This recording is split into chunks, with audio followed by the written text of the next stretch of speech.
Dans cette vidéo, je vais analyser une entreprise qui m'a été demandée dans le canal Telegram. Vous pouvez le rejoindre via le lien en description. Il s'agit du conglomérat Tessenderlo Group. Initialement, c'était un conglomérat de chimie, si je ne me trompe pas. Ils sont diversifiés dans l'industrie et dans l'agrochimie. Ils ont également d'autres activités. Donc, quand on entend ça, ça va donner une indication sur le fait que c'est plus complexe à analyser ce type de business puisqu'il y a plusieurs segments d'activité, pas forcément avec des synergies. Et spécifiquement, le marché n'aime pas les conglomérats, puisqu'il affecte toujours une décote de conglomérats sur ce genre d'entreprise. On va quand même examiner l'entreprise. Le cours de bourse, on voit que finalement, on est à un plus bas de quelques années, de 3-4 ans. Là, il faut essayer de comprendre pourquoi. On regarde le chiffre d'affaires, organique et par acquisition. Donc il y a des acquisitions de temps en temps, des petites acquisitions, eu égard à la taille du groupe. Et le chiffre d'affaires est en croissance constante depuis 2020, ou en 2019. Ça, c'est très bon signe. On va regarder les taux de marge. Alors là, il y a quelque chose qui va pas. Taux de marge brut. Les taux de marge chutent. Donc là, il faut essayer de comprendre qu'est-ce qui s'est passé. Dans les rapports financiers, on voit que c'est la marge brute qui a plongé, surtout. Le taux de marge brut qui plonge, qui entraîne les autres. Du coup, qu'est-ce qui s'est passé? Est-ce que l'entreprise a perdu du pricing power? Est-ce qu'elle a subi une forte hausse des coûts qu'elle n'a pas pu répercuter sur ses clients? La réponse se trouve dans les rapports financiers. Quand je vois ça, je me méfie. Ensuite, est-ce que l'entreprise arrive à transformer ses bénéfices nets en free cash flow? Il y a un trou de 1 milliard sur 10 ans. Donc, d'une part, il faudra évaluer l'entreprise par rapport à ses free cash flow. D'autre part, il faut comprendre où partent les free cash flow qui manquent par rapport aux bénéfices nets. On peut regarder les dépenses en capital. Ouais, là, il y a une énorme augmentation des dépenses en capital sur 10 ans. Il y a une accélération sur les dernières années, et si on regarde sur 10 ans, on a quand même près d'1 milliard de dépenses en capital. Donc là, le groupe investit beaucoup. Est-ce qu'elle arrive, l'entreprise, à obtenir des gains de part de marché et du revenu grâce à ces investissements? Ça, il faut regarder dans le rapport financier. Est-ce que l'entreprise est endettée? 37 millions de dettes face à un EBITDA de 270 millions.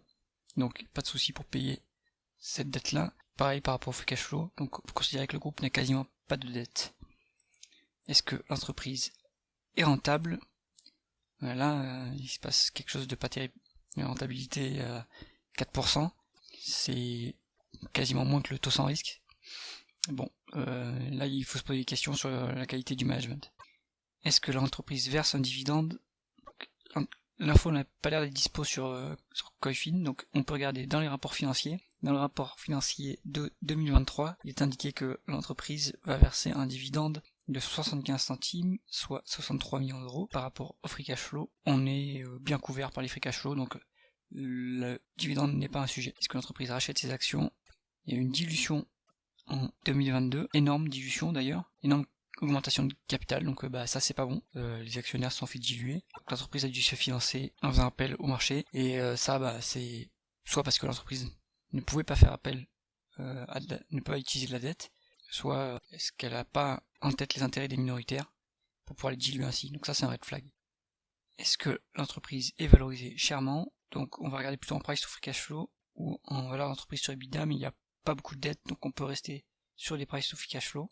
Et on voit qu'on est sur un price to free cash flow à 11, on va dire 12, contre une médiane à 18 sur 10 ans. Maintenant, sur ces quelques dernières années, le groupe a l'air d'avoir des problèmes de rentabilité. Donc peut-être que cette médiane à 10 ans n'est pas pertinente. Sur les médianes à 5 ans, on est sur la valeur médiane. Donc peut-être que le groupe est correctement valorisé et qu'il s'est passé quelque chose dans la gestion depuis quelques années et qui fait que en fait cette valorisation, ce multiple va rester collé au groupe encore quelques temps que la gestion s'améliore. Ce genre de groupe, là, si la rentabilité est faible, est-ce qu'on peut avoir une marge de sécurité sur les actifs? Donc on a dit, c'est un conglomérat de plein d'activités. Donc là en général il y a une décote de conglomérat sur ce type d'activité. On voit que là on a 0,9, on a 90% de la tangible book value. Donc il faut aller regarder dans le bilan à quoi correspondent les actifs tangibles. Maintenant, si la gestion est pas bonne, cette décote est peut-être méritée. Donc peut-être qu'il faudra attendre d'avoir une marge de sécurité supplémentaire en ayant une décote un peu plus prononcée pour commencer à s'intéresser au dossier. Conclusion, pour moi c'est pas un dossier qualitatif, il y a mieux à faire, je passe mon chemin. C'est tout pour cette analyse. Si vous aimez mon travail, soutenez-moi via le lien en description, abonnez-vous à la chaîne pour pas rater les prochaines vidéos, et moi je vous dis à bientôt.